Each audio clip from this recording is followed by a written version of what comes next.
artistic display of the various different memories of the color of the day.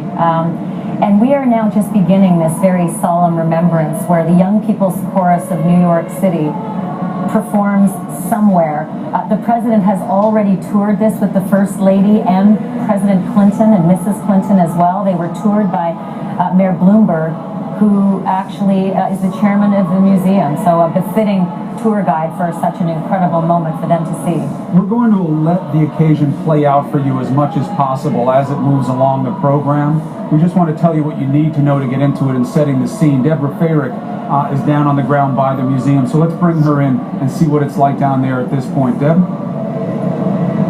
Well, Chris, Ashley, what makes this museum so special is just how real it is. And you hear the beauty of this song that's playing right now, Somewhere.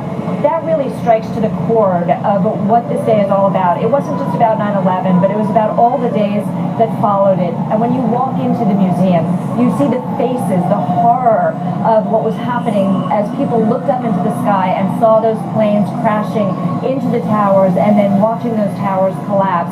You see images of faces projected onto the steel and to the concrete, and you hear the voices, not only the voices describing what they witnessed, but also voices, the last phone calls made to husbands, to wives, to children, to family members.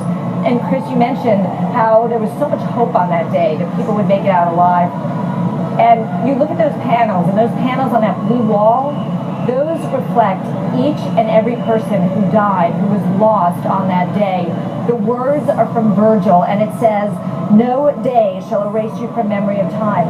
It is such a powerful feeling to be in that museum, to see what happened, how an ordinary day all of a sudden became a day remembered by tragedy. There are fire engines, as you mentioned, and what an appropriate metaphor to see what was once a beautiful machine ripped to shreds. That's how we all felt, and you can't go through that museum, Chris and Ashley, without really getting choked up. I mean, it is a stark, in the gut, in-your-face reminder of everything that was lost, but also of the bravery and the courage and how the world came together and was unified on that special day. It's quite extraordinary, and while, yes, it costs a lot of money to go in, I think people will never forget the experience of what is inside that museum. Chris, Ashley? All right, Deb, right now we are watching the honor guard that's comprised of members of the FDNY, the NYPD, and the PAPD leading federal, state, and memorial flags to the stage. Let's listen in. Present, halt! Oh, say, can you see bright as the midnight was so proudly we hailed at the twilight's last gleaming, whose broad